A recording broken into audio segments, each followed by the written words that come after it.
Jesolo incoronata regina dell'estate 2025, a dirlo l'indagine di Panorama Turismo Mare Italia dell'Osservatorio Italiano di GFC.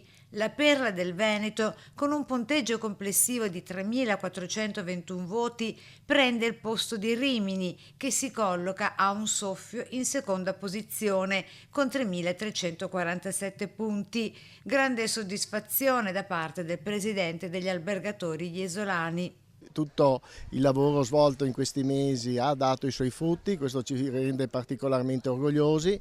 Sicuramente l'insieme di eventi, di brand della località, di capacità professionale dei nostri albergatori, nonché dei nostri dipendenti, fa sì che si sia la prima realtà italiana, la prima spiaggia italiana, il che fa sicuramente grande piacere. L'analisi dell'osservatorio GFC va oltre le semplici presenze turistiche, valuta anche l'indotto generato da eventi di richiamo come il Festival degli Aquiloni, l'Air Show, l'Acqua Festival e i concerti, solo per citarne alcuni, che portano in città migliaia di visitatori fondamentali per l'economia locale.